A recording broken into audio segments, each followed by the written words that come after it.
Welcome to Red Ice Creations Radio. My name is Henrik Palmgren. I'm the editor and webmaster of redicecreations.com, and this is our internet talk radio show recorded from the west coast of Sweden. You can join us every Thursday and Sunday for our regular program, and don't miss out on our subscriber section if you want to have full access to our growing archive of radio interviews. Today we have Tom Horn back with us on the show. Tom was first with us almost exactly a year ago, so this is a very good time to have Tom back. He is, of course, behind the website RaidersNewsNetwork.com. He's the author to The Ahriman Gate, and he's been a guest on numerous talk radio shows around the States and also around the web. And today we're going to spend some time talking with Tom about his new and upcoming book, Nephilim Stargates, the year 2012, and the Return of the Watchers. Pretty intriguing title, to say the least. This is going to be fascinating. I'm really excited about today's program. So let's say welcome back to the program, Mr. Horn. It's nice to have you on the show again, and thank you so much for coming on.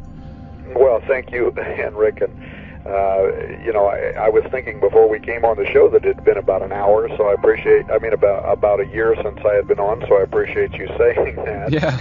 You know, as you get older, you wonder if your memory is as accurate as it ought to be. So yeah, that's right. How about the time speed? As I've been having, the experience, the time, the sense of that the time is going faster and faster, and many people always attribute that to age, I guess. But have you experienced that, by the way? Look, I can, and when I look in the mirror in the morning, I can see it in the loss of my hair. So I know it's happening. Yeah. There's no way to stop it, brother. So we just do, we just got to hang on. By the way, Yeah. let me give you kudos for your website. One of the things I always appreciate about Red Ice is the artwork and some of the other stuff that you guys do there is just absolutely world class. I love it. Thank you so much. Yeah, that's our angle, I guess, to it a bit. I mean, there's a lot of info out there, as it were, and we try to just squeeze in the good bits and try to spice that up a lot with the artwork. So thank you for that one. Thank you, Tom. Yeah, I follow along, RaidersNewsNetwork.com. Excellent website, and also appreciate very much the stories, very similar interests, and you, of course, were one of the first to open up my eyes to this particular topic that we, of course, will be talking about here today, on the Nephilim and the Watchers, and most certainly the technological aspect to it. But just thinking about this, Tom, before we kick things off and dive into talking about your new book, we might have some new people with us who might be unfamiliar with you and your works. It might be a good idea to maybe if you could tell us a little bit about yourself before that. Well, just very quickly, my wife and I, Anita and I, we've been involved in a lot of different things over the years. I don't know that I should go back and rehash all of that, but most recently, in the last couple of years, her and I co-authored a book called The Ahriman Gate. That was a book that the first interview that you did with me. Yeah. Was on that book, and you and I got into a lengthy conversation at that time, I think, about genetically modified crops. Yeah. And talking about transgenics and things like that. I'm happy to say that in the last year, of course, we've had more time for writing and speaking on things that interest us. And I'm going to be speaking at the Roswell Convention here in the United States here in another few weeks, and I've got to get ready for that. So we're doing all that. The other thing we've started doing is that we're publishing other authors now. We launched a publishing house here in the U.S. about, maybe 2 years ago, but we haven't been pushing it at all. Mm-hmm. And then all of a sudden, we've got Patty Heron wanting us to publish his new book, Apocalypse Soon. We just published Lynn Marzulli's new book, Politics, Prophecy, and the Supernatural. Mm-hmm. And we actually just signed a contract with George Archibald, the former lead investigator for the Washington Times. Oh. And when this top secret book comes out in January, just before the primaries here in the U.S., people are going to know why Archibald was nominated for the Pulitzer 5 times, because I predict that this book's going to significantly affect the national election here in the United States. Oh, really? So that's part of what we're doing now that's of great interest. And of course, like you say, every day we've got Raiders News Network. We're always trying to find reputable news stories, things that we believe to be legitimate news stories, but cutting edge, edgy stuff. Yeah. And we leave all the other blasé news to all the other news agencies, kind of like red ice. You know, we go for the throat. We look for the stuff that seems to be kind of on the edge and that nobody else might be covering, but that has some credibility. Definitely. So now, of course, the most recent foray of mine into writing is this book, Nephilim Stargates, the year 2012, and the Return of the Watchers, which you mentioned. Yeah. This is a book, Henrik, that is actually a hard look at the real science and the real history behind the fiction, behind the novel that my wife and I wrote, The Ahriman Gate. This book actually looks at much of the research that we were doing that led to the writing of that novel, and I just felt that this information could not be, it couldn't just be put into a locker, that these were things that needed to be discussed, because these are real advancing sciences, and there's a great deal of history behind what some of this science may have done in ancient history and might be doing today. Definitely. Also, I understand that your interest in this subject dates back to your childhood and discovery made by your dad. Isn't that so?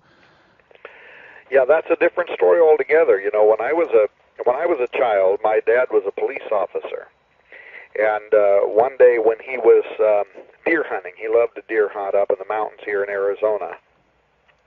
He came across these large holes in the ground. He'd never seen them before, and Dad was very familiar with the Arizona desert. He had grown up riding fence line for the Bard Ranch, which was the largest open-range territory ranch in the state of Arizona at the time, tens of thousands of acres. Very familiar with all this land, and as a police officer, of course, he was also familiar with this land. He knew all the local native Indians, people living in that area, and he's up hunting in an area he's very familiar with, and he comes around this corner on the part of this mountain, and all of a sudden here are these very large holes in the ground. He had never seen them before. Now, Henrik, these things were probably 20 feet across and maybe 8 feet deep, and they had essentially appeared overnight. Okay. They were filled with rainwater, and the deer were coming down trying to drink the water out of these large holes, and they were slipping off into these holes, and then they couldn't get out, and they were drowning. And Dad took pictures of these holes, came home, showed me and my family pictures of the holes. I still have copies of these pictures. If anybody wants to see them, they can email me at raidersnewsupdate@gmail.com. I'll be happy to show them copies of these pictures. But so Dad took pictures of these things. He comes back to the police department. He contacts a member of the Army Corps of Engineers. He takes a member of the Army Corps of Engineers up there. They don't know what these holes are, where they came from, or how they were built. They talk to the local native Indians, are not aware of them being there, which told them that these things had to appear essentially overnight. The Phoenix Gazette, which was the largest, and still is, by the way, the largest newspaper in the state of Arizona and the city of Phoenix, went out and took pictures of my dad kneeling down beside these holes with his hunting rifle. The headline on that story was called Mysterious Mountain Holes, and the bottom line was nobody ever did determine how the holes were made or where they came from, and so finally the Corps of Engineers just dynamited these holes full of rock so that the deer would quit falling into them, drowning. And that seemed to be the end of the story. But then, on November 5, 1975, along the northeastern ridge of that Arizona mountain range, a man by the name of Travis Walton stepped out of his pickup to look at what he called a glowing object. And according to his report, while his crew of loggers were waiting nearby, he approached this UFO, or whatever it was, and was jolted by a blast of inexplicable energy. And his companions were terrified. They took off in the truck, left him there by himself, and Travis says that he was taken on board this alien spacecraft and subjected to a variety of different kinds of physical examinations. Now, his story, Fire in the Sky, was made into a motion picture. And it reports what's considered to be, at least as far as I know, even today, one of the best documented accounts of a UFO abduction ever recorded. There you go. I don't know if Travis Walton's story is true. I don't say whether it was or it wasn't, but I do know that I've talked to Stanton Friedman and other people who know Travis personally family, and they believe that he's very credible. Mm-hmm. They believe the story is also very credible. Mm. I also don't know if there was a connection between what happened to Walton and what my dad had discovered in that mountain range not long after. You have to remember about my dad that he had received commendations from the FBI for investigative field work and other things later on down the road. But my dad was connected, to put it in normal terms, he was connected to both sides of the law. Okay, yeah, I see. Dad had guys on one side of the law that would feed him information and so on. Yeah. But what I know is, Henrik, that right after he made that discovery, my aunt, who lived just a few doors down from us, was petrified one morning. My mother told me this story years later when I was an adult. She wouldn't tell me this when I was a child. Mm-hmm. But she had walked down to the house, knocked on the door. My mother said she opened the door, and here was my aunt that was just white-faced, and she was talking about this dish-shaped object that she had seen hovering above our home, and it scared her. Now, this was a long time ago. This was long before people were talking about flying saucers and any of that kind of stuff. She didn't make any claim that it was a flying saucer. She didn't know what it was. Yeah, sure, yeah. These were not even common terms back then. She just simply described what she saw, and years later, I understood that her description would fit with today what we call something that fits ufology. Yeah. But it was almost immediately after that my older sister one night woke my entire family up. It was about 2 o'clock in the morning. Suddenly, she is screaming in a way that you never want to hear a human scream. And all of us jumped out of bed, and we ran to her room. She was sitting up in bed. Her eyes were just wide like golf balls. She looked like she was in shock. Yeah. I didn't know that as a child, but years later, after I had graduated from 2 years of psychology and some other things, I looked back at it, and I realized that she was in shock. Yeah, yeah. And my mother made all of us leave the room. So my dad and both of us boys, we went back to our rooms, and we couldn't sleep. We just sat there all night until the morning. But my mother stayed with her. Well, what I found out years later was that she had woke up in the middle of the night. She could hear whispering in a language that she didn't understand. And something touched her feet and was touching her feet, then touching her legs. And slowly she opened her eyes and was looking in the room, and here are these three bulbous-headed, gray-like creatures that were in the room. And there was light coming from the bathroom so that she could see these things. And it petrified her. She didn't know what to do. She wanted to scream. She was too terrified to scream. She was too afraid to scream. And finally, one of these things was looking at her, and it walked up and it laid its hand on her head. And when it did, that's when she screamed out loud, and we all ran in there. And by the time we got in there, whatever was there was gone. And what you have to understand, Henrik, is that I grew up in a very old-fashioned Christian home. This was not something that was part of our. It was not part of our world at all. Yeah. It was not something we thought about. For that matter, back then there wasn't really any information like this anyway. But we didn't think about things like apparitions or the paranormal, or we weren't allowed to watch television. We were a very strict family. We weren't allowed to read magazines that might have this bizarre phenomenon in it or whatever. Sure. Okay. Yeah. And yet this phenomenon occurred. It happened, and it was buried in my family. Nobody talked about it. And my sister went to our pastor at the time. He wasn't able to explain nothing. Later on, she went and seen some other spiritual advisors. Most of them had a very superficial way of looking at this that had to do with just thinking that she was either crazy, or that it might be demonological, that sort of thing. Yeah. But that was not something that my family bought into, and so we simply buried it. But the thing is, it never stopped. Oh, really? It continued to happen her whole life, and at times it couldn't be predicted. She wound up marrying a man who worked for Los Alamos, an The man that worked at Los Alamos told her that the experiences were real. Also shared other private information with her that she would never share with anybody. And I'm the person she's the closest to. She would never share any of this information with me. One day he was just disappeared. He never came home.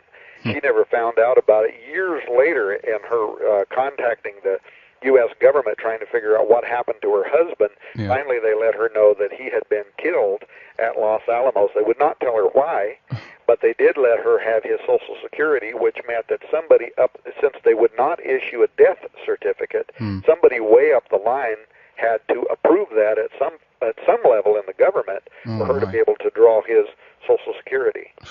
Years later, her daughter is working as a federal employee for the Social Security Division, and she started having exactly the same experiences. Oh man. And when she went to the head psych doctor at the Social Security Division, they told her not only was it real, but that the government was aware of it. These are facts. Anyway, and then eventually her daughter, so now you had 3 generations of women, her daughter started having the same experiences. These are all people who do not talk about this phenomenon. They are not interested in publicity.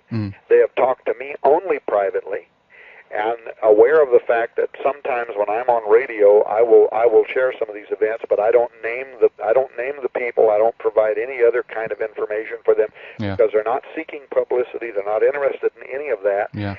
But this is a phenomenon that is real. And the story, I don't want to just get caught up in this one story, but I mean, the story is so deep that even eventually Steven Spielberg identified my niece, the second in this line of lineage, as when he was doing his Taken television series, identified her as one of 2 people out of the state of Oregon that he concluded was an abductee, and even allowed her to see his private collection of alien implants. So there's a lot to that story, and one of these days I'll write the book and tell the whole story. I'm going to talk a little bit about that probably when I'm at the Roswell convention. Fascinating stuff. It's what made me start thinking that there is something to this, because growing up in a family.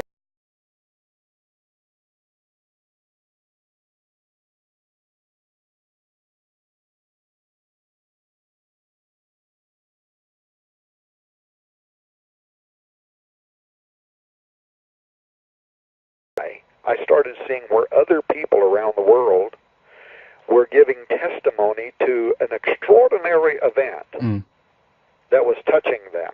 And when I'm reading their stories, I'm realizing that their descriptions and that the sense that they had about what was going on and that their feelings, that these are things that were, if not identical, very comparable to, in almost every case, the ones that were believable, the same thing that my sister had been going through. So it made me feel that there was, in fact, something here that was going on, and that it was real.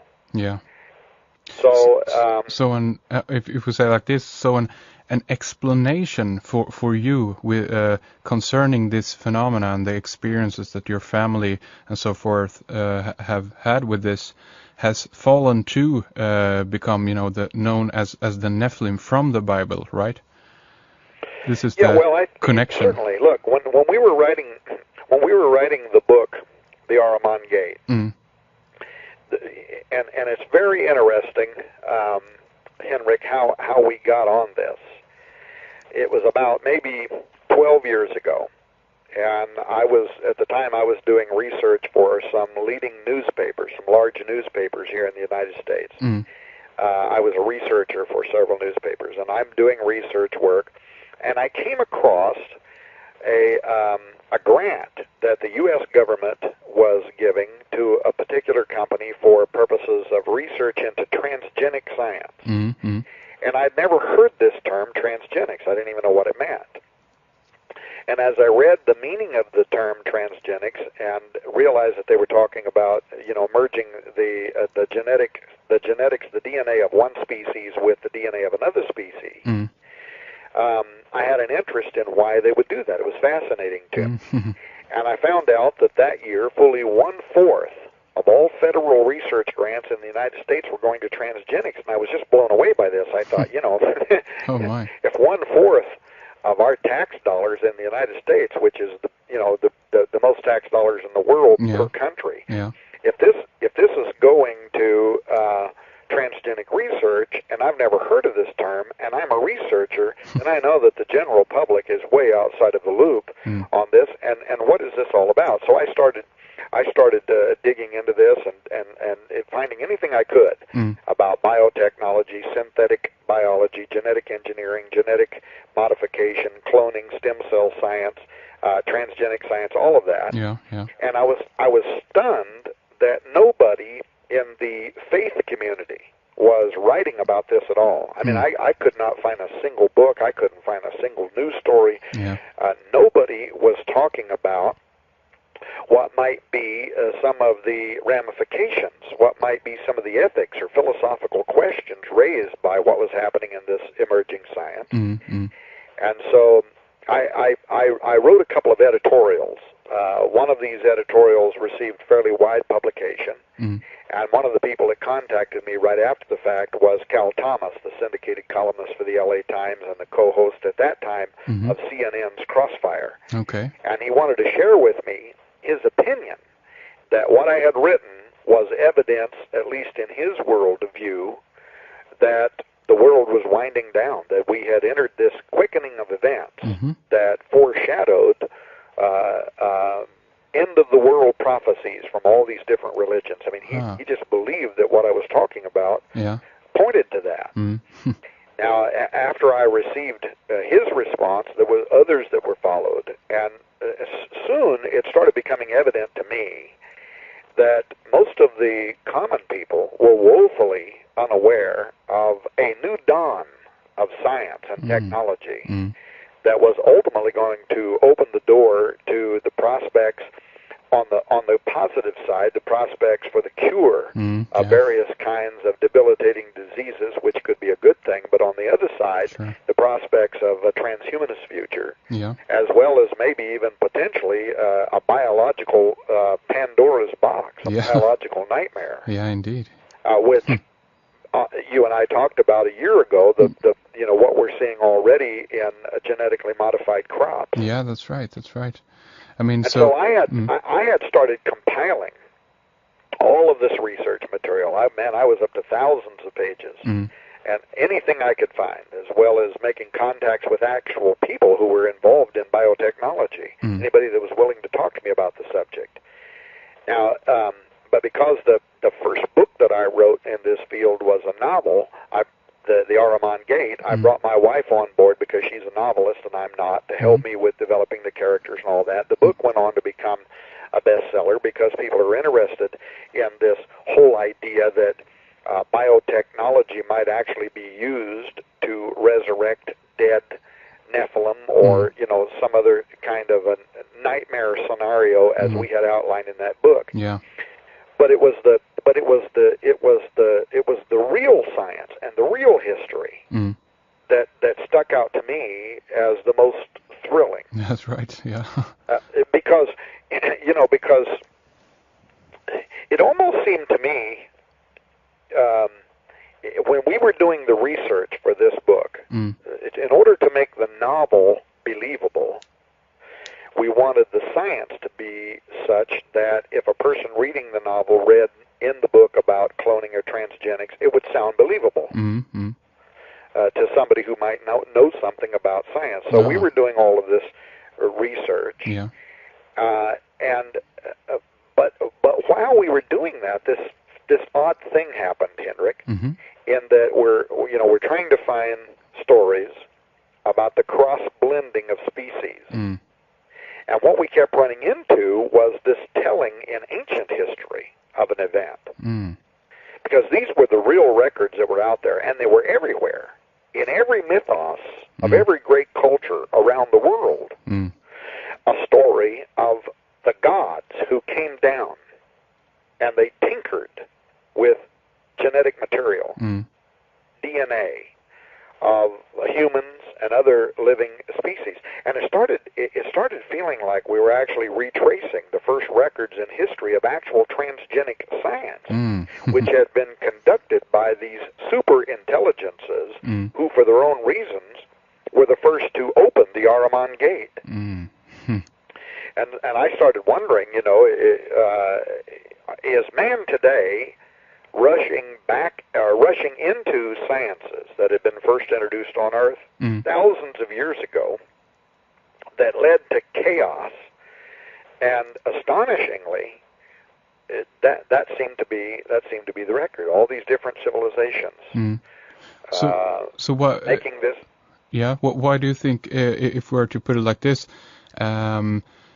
is this, as you say, a return in the sense that there's something coming from the outside in, or this is something that is happening, on the planet, a development of these creatures? That is what you're saying, right? You know what? I think it could actually be both. Mm-hmm. I think it could actually be both. If things existed once before, and there was some method by which the incarnated expressions, let's call them the Nephilim, were destroyed. But there are texts, and we can talk about those texts. I don't know if we'll run out of time today, but if we do, I can come back at some point and we can talk about those texts. There are ancient records that tell us that the spirits of these destroyed supernaturals exist in another dimension and can be resurrected back into our three-dimensional reality. And in the same way that it happened the first time. Okay, so you have this story, whether it's the Bible or other ancient text, records from Greek mythology, Assyrian mythology, Egyptian mythology. You have this story. That's right. Of these gods who came down. And what was it that they did? They mingled their species with the human race. Yeah, that's right. But note that it was the methodology. What appeared to be a record of advanced science, what, for the life of me, what looks like modern biotechnology, where in all of these different mythologies, these gods, in order to materialize or to take three-dimensional expression, for some reason it seemed to require the need to blend these different species in order to create some pathway, some portal through which they could extend themselves into our material world. For instance, such ancient text as the Book of Jasher, which is an extra-biblical book.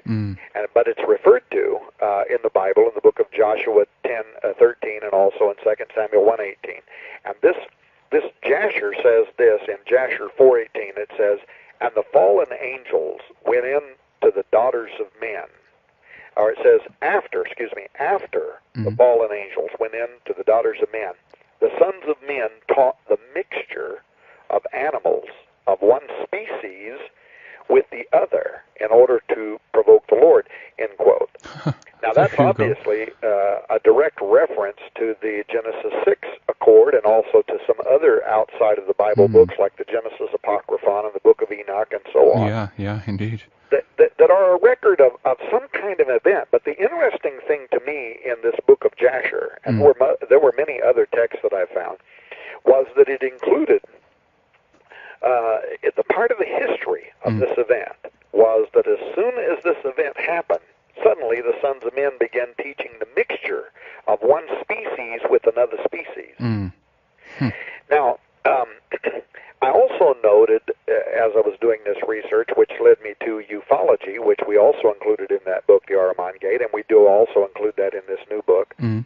I also noted, though, that in abduction records, in many abduction records, there is this account of the harvesting of human DNA, of ovum, of other kinds of material that guys like John Keel and Jacques Vallée and other secular researchers into this field found that whoever these ultra-terrestrials are, that they seem to need to collect for themselves what Jacques Vallée called vital energy. Interesting. Excuse me. Yeah. Molecular matter that's associated with three-dimensional life forms. And what is this? Vallée and others have assumed that this is some kind of a construct material, some matter that they need for achieving incarnation into our reality. Oh, I see, yeah. So this Now, is... and of course that would, for people of faith, that would go along with the biblical record. The sons of God saw the daughters of men, that the blah, blah, blah, and they took for themselves wives, and that they saw that they were fit, in the Septuagint version it says they saw that they were fit extensions. They were a material form through which they could extend themselves from their dimension into ours. So... So this is interesting because this is not the way that people, conventionally in that sense think of it. Because if what you're saying here, I guess, is that through the means of transgenic science, you can actually create a creature, and into that creature, a spirit or an entity is incarnated, right? That's absolutely right. Now, what some people have said is that if you take a very orthodox approach to this, you would say that God created... Now, God, I'm a Christian, so God to me is one thing. It might mean something to somebody else, and I want to make sure that when we're talking about this, that anybody from any different persuasion can listen to this and understand the logic behind it and not get bogged down in the fact that I'm a Christian. I just want to appeal to everybody here. That's right, yeah. But, okay, so God creates. And in the Hebrew Bible, it says, he breathes into the nostrils of his creation, and they become a living soul. And it says that he looks at it and he says, it is ta'ud, that's the Hebrew. It is very good, meaning it's exactly what I wanted it to be, but it means more than that. It means this is something into which my spirit can dwell. Now we're talking about a creation into which a spiritual reality can exist comfortably. It can be there. The New Testament, know ye not you are temples of the Holy Spirit. But now, in order to maybe make something entirely different, into which a different kind of a spirit can dwell, it is necessary to corrupt that creation, to make it entirely something different. Into which these other angels, which according to the book of Enoch, these watchers, these powerful angels who came down, left their first estate, came down, saw the daughters of men and incarnate, they need to corrupt or change this creation so that it is no longer something that is suitable for the Spirit of God. Now it is something that is suitable for something entirely different. Tom, do you think that the kind of, if we can say like this, then the recipe for these creatures do you think that this is something that was and is developed entirely by humans? And if so, do you think that they actually know what they're doing, or are they receiving instructions for this from somewhere? No, I think both. Obviously, look, in the military, you have people who need to know, and you have people who don't need to know. That's right, yeah. You understand? Yeah, definitely. And I do think that there are people who are in powerful positions, both government and military, who are fully aware of what they are doing, and I think there are others who are not aware, they just follow orders. Yeah. And, but now, let me get past this, but let me say before I leave this point to people of faith out there, because I've ran into this many times, Henrik, where this bothers people of faith. The idea that creation could be made by these ultra-terrestrials, because, and I've ran into this so many times where they say there's only one creator, only God can create, nobody else can create. And I like to make this point that that theologically it is correct to say that the original creator is the only one who possesses the power to speak. And now in the Hebrew, this is the word haya, or let there be. He's the only one who can speak and call raw atomic or nuclear energy out of nothingness into specified molecular form. However, once that's been done, that created living energy can be altered by any kind of superintelligence or even human intelligence. We're doing it right now. That's right. In the United States, in Australia, in the United Kingdom, all over the world right now, we're blending humans with animals and creating chimeric embryos. That's right, yeah. So once it's made, that created living energy after the fact can be manipulated by intelligence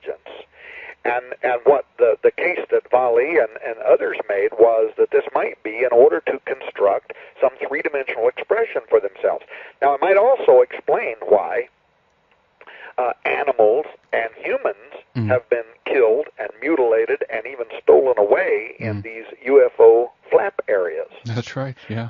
Because this material is being harvested for reasons that are beyond our comprehension.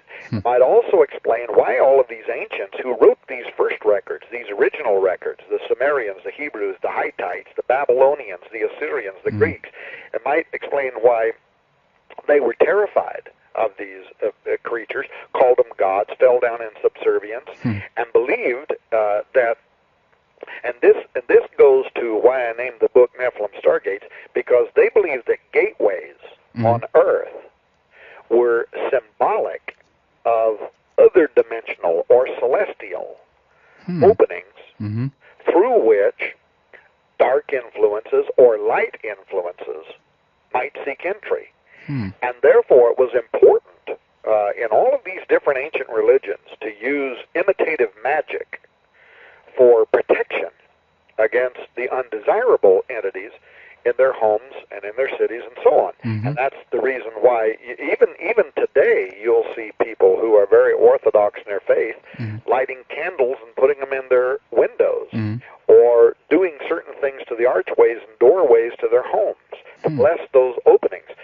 This goes back to a very ancient idea that archways, openings, portals, stargates, represented pathways through which something could come. Some of that comes through those gateways might be good, but some of it might not be. And we want to block that we don't want to come through. And so you have these gateways, or stargates as I refer to them, represented on Earth, for instance, in Assyrian archways, where, for instance, they use these elaborate construction ceremonies. And then they bless these archways and openings into their cities and into their homes by the names of good omens and by the names of good gods. And in the major, like the palaces and in the city entryways, they'd build these colossal transgenic creatures. Have you ever looked at some of the Assyrian archways going into their cities? You see these giant transgenic creatures that flank the city gates on both sides. Yeah, that's right. That's right. And they would even bury underneath, as you walked through the opening, they would bury underneath the opening these other kinds of like magical devices, protective statuettes and stuff that was supposed to keep anything evil from coming through those openings. Anyway, so there is this idea, and it's a concept, Henrik, that is so astonishing, that hidden or unseen intelligence that it can sometimes, and for reasons that we may not understand, reach through from another world and touch us.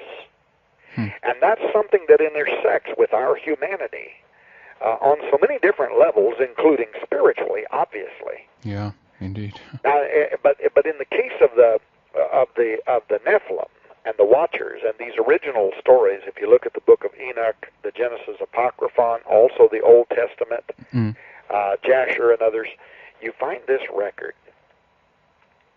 that appears to have included the need for both animals and humans to have been cross-blended in order for them to incarnate themselves.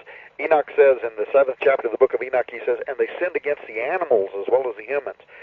And you have to ask if the only reason that the Watchers were involving themselves with women was because they lusted after their physical beauty, then what in the world was all this blending with animal DNA and human DNA all about? And I tell people, you have to admit that even if the ancient stories of lore are nothing more than fiction or myth, the metaphorical resemblance to parts of what are happening in science today and transhumanism is astonishing.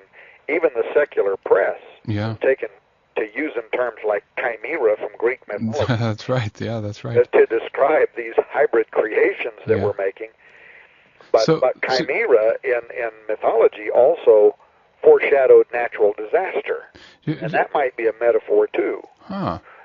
that Interesting. transgenically blending species of living organisms, people, food, animals, that we could be doing something that this ancient record is warning us about, that it led to chaos, it led to judgment, it led to destruction.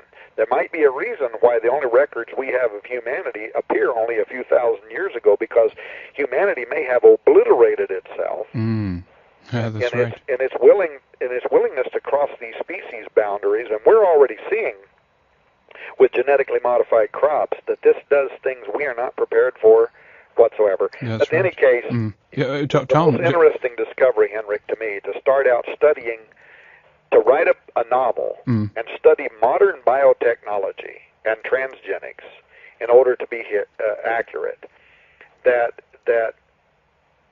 I made this discovery, and if you include ufology and alien abduction, that perhaps something has been going on nonstop throughout history, a record of super intelligent unknowns who blend species, and in some of those records the purpose behind it was so that they might incarnate themselves in our reality. Do you think that let me ask you this, do you think that the let's say that some of the higher ups that are human, let's say for to begin with, that they themselves actually are studying the Bible or studying ancient texts to actually get more knowledge of what they are trying to achieve, to try to recreate this mythology again? Do you think there is an awareness of this higher up there? You mean like in the government and the military? For instance, yes. Well, certainly I do. I think that they understand that behind the myth there is real science, real technology, and real history, and that there could be things like, let's say, our reason for invading Iraq. Yeah, that's right. Hasn't made any sense to anybody anywhere, Yeah, unless that's right. it was some of the reason which we have not yet explained for why we went there. Yeah, but going back again to that very ancient country, to be in that area maybe for some reason, or to look for certain artifacts or something like that. That's the suggestion you're making here, right? Well, I am, and one of these days let's do an entire show on that. By the way, I'm working on a brand new book. This is the most top secret project I've ever worked on. I'm leaving on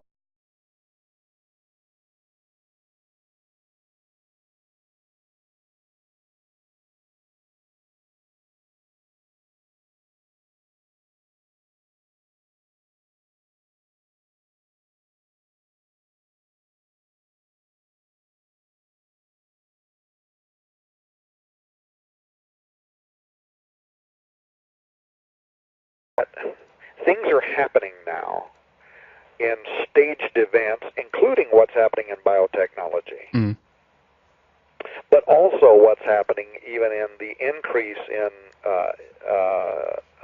eyewitness accounts of ufology and other things. Yeah.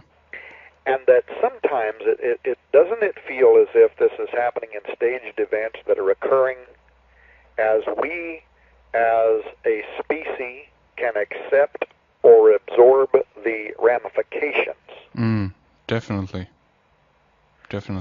For instance, from my history, for the bulk of Christians 50 years ago, I can tell you that the idea of alien contact was absurd. But then came Eric von Daniken with his Chariots of the Gods, and Zacharias Sitchin with his Earth Chronicles series.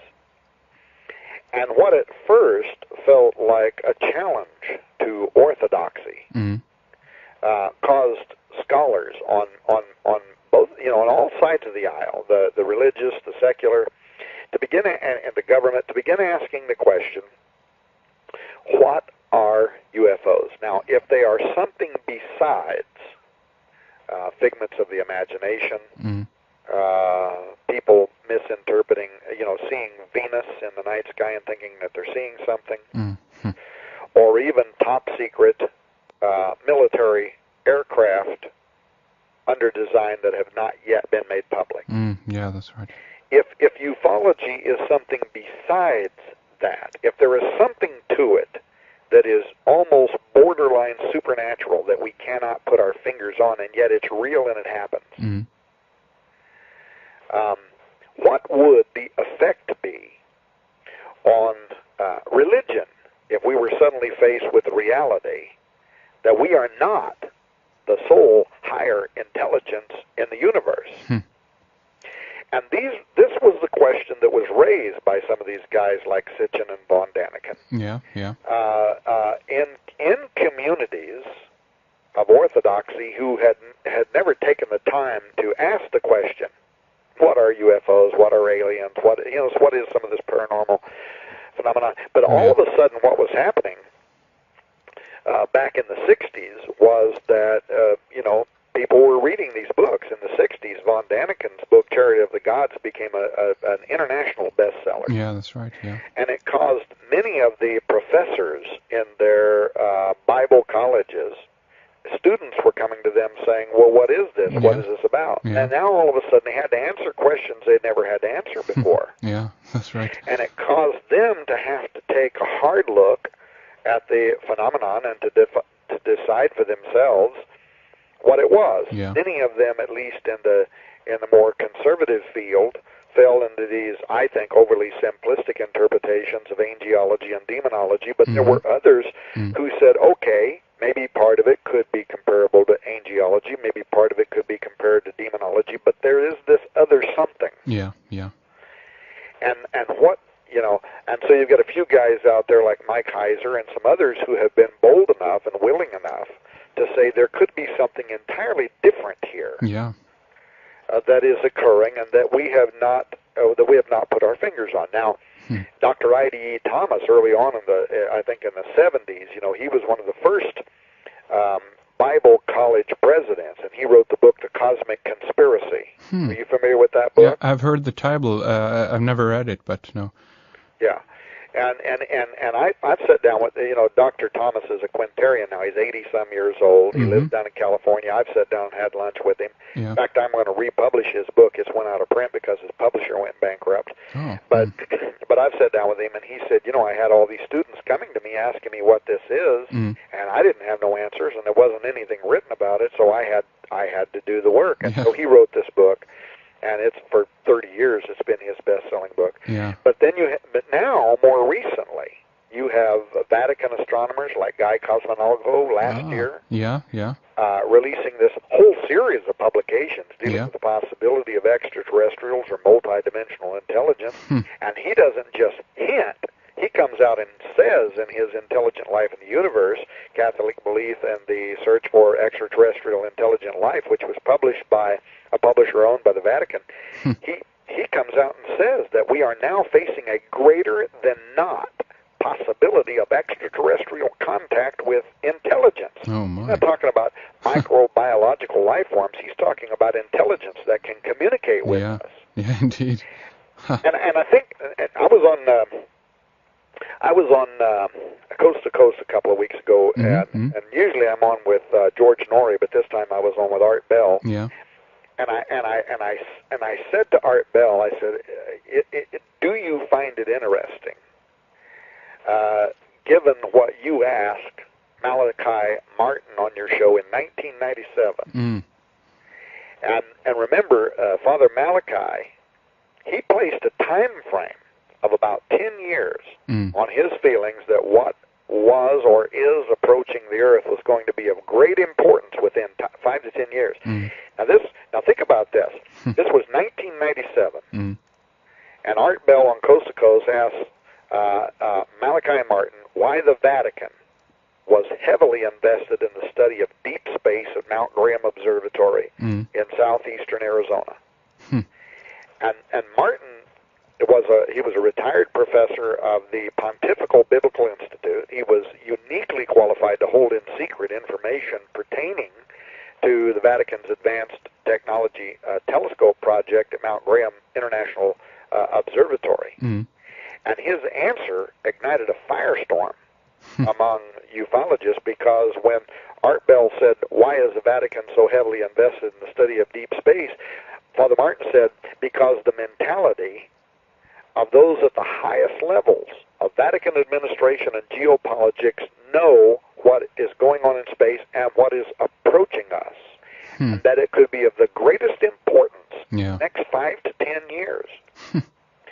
And now those cryptic words, what's approaching us, could be of the greatest importance in the next 5 to 10 years, was followed in these subsequent interviews with discussions of this mysterious sign in the sky that Father Malachi said was approaching the earth from the north. Now, Martin was not a crackpot. He was an eminent Catholic theologian, recognized by the New York Times and everybody who did his books as one of the leading thinkers at that time. But he was also a maverick. He was willing to talk about things that I'm sure the Vatican wished he would have shut up about. Yeah. So this is interesting because this is one thing that I did want to get you to today with in regards to the connection, of course, obviously with the year 2012 and all of this. And let's say if we were to take Malachius Martin, let's say 10 years from 97, we'll end up around 2017. Oh, no, 2007. Sorry, I'm totally missing the idea here. But this, of course, leading up. Now we go from 2007. We have 5 years up to 2012. Do you see this increase, as you say, in this kind of information? And what do you think about the year 2012 with all of this? Well, the point that I was making about Father Malachi Martin is he said this could be of the greatest importance within 5 to 10 years. Well, if you add 10 years to 1997, you wind up at 2007. Yeah, that's right. This year. Yeah, that's right. And is it any coincidence that this year, the 10-year anniversary of the end of Malachi's time frame, that the Vatican, for the first time, is discussing now shutting down that? And is it because that they learned everything they needed to know?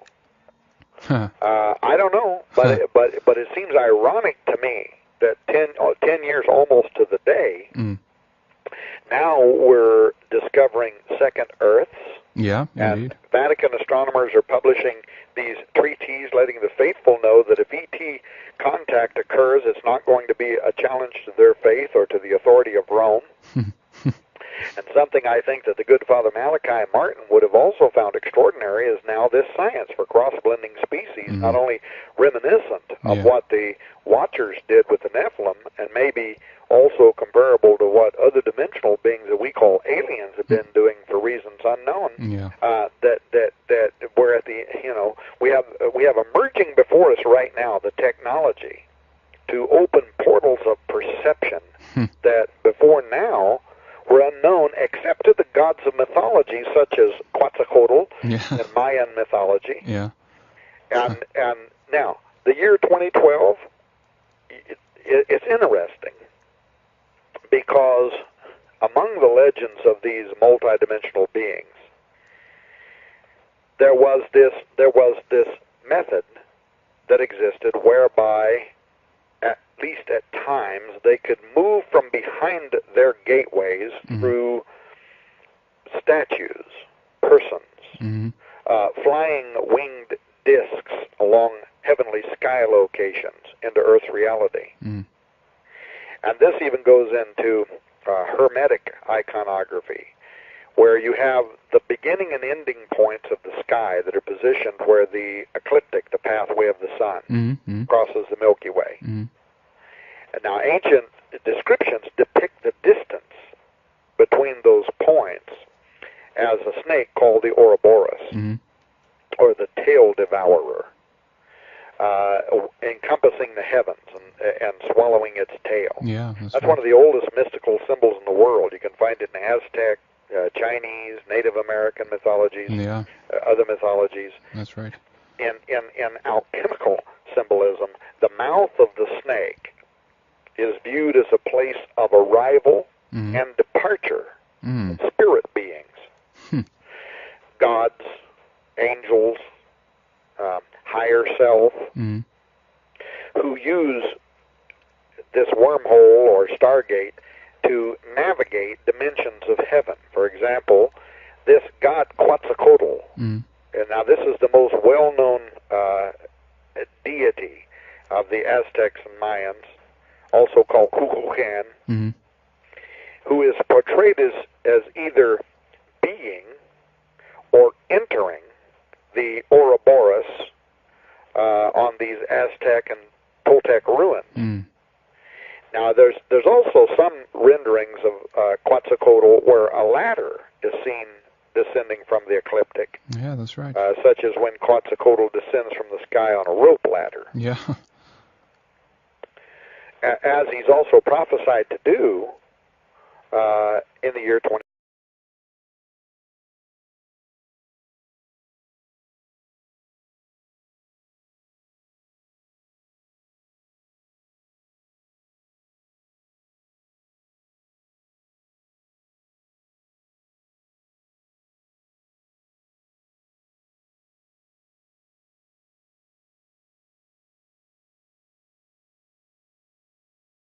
Influences. For instance, the Bible, according to the book The Bible Code, Mm-hmm. the world is going to end on December 21, 2012, Mm-hmm. due to a collision with a meteor or an asteroid or a comet. Mm-hmm. Mm-hmm. You have another theory called the novelty theory that claims that time itself is a fractal wave, which is going to end abruptly in 2012. Mm-hmm. And Yeah, so on. The Terence McKenna. The Maya have a different theory. They describe these past visits of Quetzalcoatl, feathered serpent. Mm-hmm. Also, another thing, by the way, that's interesting, and I cover a little bit of this in the book Nephilim Stargates, is that according to some, that feathered equates to flying technology, Yeah, that's right. while serpent refers to the heavenly wormhole Stargate. Ah. Flying technology and Stargate technology. Yeah, that's right. Interesting. Yeah. So exactly that's the connection here. That going back to the ancient mythologies, and especially I guess the Maya. But as you say, there's so many things almost on a converging point at that time. It seems like, and even as you say, that there are certain types of technologies like the huge particle accelerators are going in. I think this year, like Alice and Atlas are being implemented. The supercolliders, particle accelerators, and that also potentially might be a connection, I guess, to all of this that you're talking about, and leading up again to the year 2012. There aren't so many years left, and who knows what's going to happen down the road here. Well, yeah, I mean, they're searching for the God particle. That's right. Yeah, exactly. There you go. Find it. They might find it. Yeah.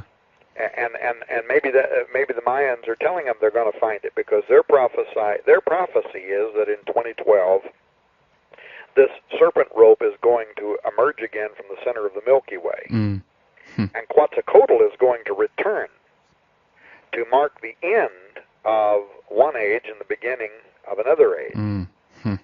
Do you think that now there's a part in my book, and it's a guest chapter actually by David Flynn. Yeah. But he ties the year 2012 and the return of Quetzalcoatl with the Roswell 1947 event. And I won't give up that chapter for a couple of reasons. One, because I'm not smart enough to explain what David Flynn explains. Yeah, I've seen David Flynn's lecture on that, and it's totally brilliant, Yeah, he wrote that for Raiders News Network, and we published it. And then there were several magazines, like UFO Magazine and several others, that asked if they could republish it, and we let them in. But there's a revised version of it that is that's in our new book. Fascinating. Tom, I know that you're a bit short for time today, and I know that we've been on here for about an hour now, so I know that you have to run. But before we do that, tell people when your book will be out, how people can get it, and also mention your website again so people can visit there. Okay, the website is RaidersNewsNetwork.com. Raiders is just like the football team, Raiders, RaidersNewsNetwork.com. We're doing a special thing that some of your readers might find interesting. We're giving away. Now I'm not there right now to look at the internet to see what it is, but I think we're giving away about $80 worth of free books and other material if people buy that book, Nephilim Stargates, at Amazon.com on July 10. And Amazon is going to be carrying it for $10.17. So this is a terrific deal. if people want to buy that book, then we're going to send them, I think it's either $70 or $80 worth of free stuff, but they have to buy it on that one day only. Okay. Otherwise, the book is it can be pre-ordered now and will be shipped on July 7th. It can be pre-ordered from SurvivorMall.com or RaidersNewsNetwork.com. It can also be pre-ordered, of course, at Amazon.com. But it won't be able to ship until July 7th. And we're hoping that we're going to have some pre-pub copies of it while we're at Roswell. And if people want to attend the Roswell event, I'm going to be giving a 1.5-hour lecture at Roswell along these same lines, but I'm going to be focusing more on the technological aspects and the idea that science could be being used even at this current hour to revive the leftover remains of DNA or potentially Nephilim. Fascinating. Yeah, again, so that's the 10th of July to order from Amazon, correct? They can order it on the 10th. If they order it on that one day, they can order it any time they want. Sure. But if they order it on the 10th of July, they'll receive it's either $70 or $80 worth of free product. Again, Tom, there's a bunch of stuff that we didn't get to, and would love to do a follow-up part 2 of this sometime if you have time for us down the road here. Well, certainly any time for you, Henrik, and you just contact me when you want to do it. And I'm going to be leaving here in just a few days on a 6-week tour, and I won't be back. And so sometime after, like the end of July or whatever, I'll be back. That sounds very good. Again, thank you so much for coming on, Tom, and we'll talk soon, okay? Thank you, Henrik. Keep up the good work. You too. Thank you so much, Tom. Bye-bye. Welcome. This is Red Eyes Radio.